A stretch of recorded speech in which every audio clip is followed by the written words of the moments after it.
Thank you, Senator, and welcome, Administrator Zeldin. I noticed that as a member of Congress during the first Trump administration, you opposed their recommended cuts to EPA's Long Island Sound program.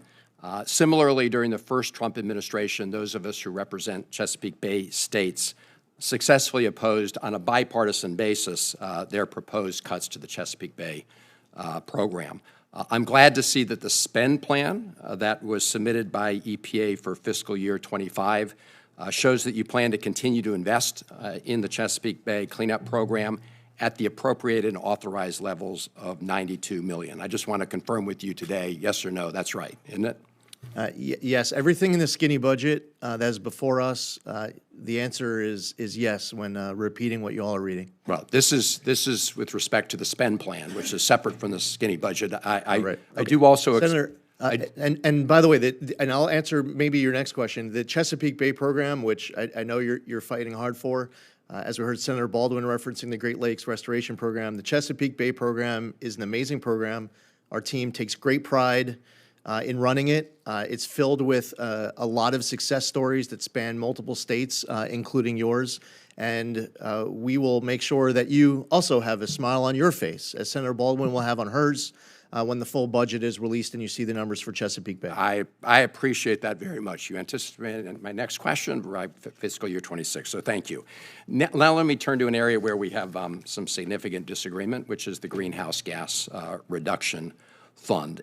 In just the last few days, an independent analysis of the benefits of that fund was conducted by the University of New Hampshire. It was released. Simple question, have you had a chance to read it? Is that the one that was written by a former Biden administration official? I do not believe so, but we can check. I think so. Here's my question: Have you read it? Was my question. If we're Senator, if you're referring to the this is on May 12th. Yeah, if that's the one that I'm thinking of, because I was presented a document, it might have been that which you're looking at. I understand it was referred to as independent. Right. Okay. But my understanding from the person who gave it to me that it was written by a former we'll Biden take a official. look at it, but I hopefully just being a member of an administration doesn't disqualify somebody from a fair analysis. Let me move on, because this analysis shows significant benefits from the deployment of the greenhouse gas reduction fund, including 41,000 new jobs each year compared to current policy, over $20 billion in additional wages by the year 2031, and very importantly,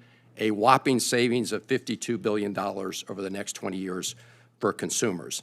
And I hope you will read it and give it a fair look, because you have made some wild, untrue, and reckless statements to justify your illegal freezing of these funds. And, Mr. Administrator, I can say that with confidence because the veracity of your statements has been scrutinized by the federal courts, right? That is where, unlike on media outlets, you actually have to present evidence under penalty of perjury, you and your lawyers on your behalf. So let's look at what Federal District Court Judge Chutkan has said after weighing the evidence and claims that you have made. During a hearing in early April, the judge pressed the lawyers for any evidence to back up your claims of waste, fraud, and abuse, and found that EPA, and I quote, never proffered this adequate evidence, unquote. The judge wrote that the EPA, and I'm quoting, has failed to provide a single piece of evidence to support your claims. She went on to find that EPA acted, quote, arbitrarily and capriciously, unquote. And she goes on to make a number of other factual findings in that case. I'm well aware of the fact that you've appealed her decision, but these are factual findings based on the lack of evidence for the claims that you have made. Let me ask you this. You've received 5 letters, some as early as February 24th, from committees of Congress on this question of the Greenhouse Gas Reduction Fund. We checked this morning, based on what we know, you've not replied to a single one. So my final question here, what's that? I don't believe that that's accurate. Okay, well, we double check. We'll, if we're wrong, we'll correct the record. But there are 5 of them. And my question here to you today is twofold. One, will you commit to responding to those letters from members of Congress? And number 2, Will you meet with me to discuss the Greenhouse Gas Reduction Fund, its status, and its future? Senator, we had, as you know, an opportunity to talk about the Greenhouse Gas Reduction Fund a couple weeks ago when we saw each other. I'm happy to have a follow-up meeting to discuss it further. I have personally read every single letter that every member of Congress has sent me, whether you're on Senate Appropriations, you're on Senate EPW, or you're not, and then the same thing applies to the House side. I've read every letter. I believe every single member of this committee who sent me a letter has received a response up to this particular point. You reference, Judge, the D.C. District Court judge's decision. It's important to note that that decision was stayed by a circuit court. I would further point out, because, and I don't know, Senator, if you've actually read the judge's 31-page opinion.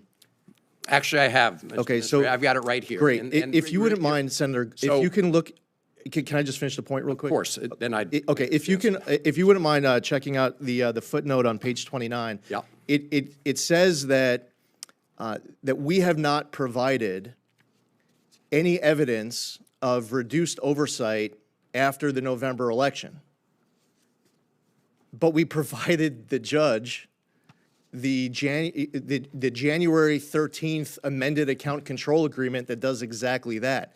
Now, it's a decision that the judge makes to make believe that that document, that wasn't provided to the judge. Now, here's the other thing. Mr. Administrator, no, I'm going to reclaim my time. Now I'm going to intervene because we are in the middle of 2 votes. We still have 3 more members that need to ask their questions, so. I appreciate that. I just want, therefore, Mr. Administrator, I look forward to meeting with you to discuss these things. As you know, in court, that is where people have to testify under penalty of perjury. I don't mean you, your lawyers on your behalf. And these are the findings I read from the judge. Thank you, Madam Chair. I look forward to continuing the conversation and getting responses to those letters. I wasn't citing them from this committee members. There are 5 other members on other committees, including EPW, who at least have told us they haven't gotten responses. So we'll follow up on that. And we will have an opportunity Thank for you. second round. Okay. Senator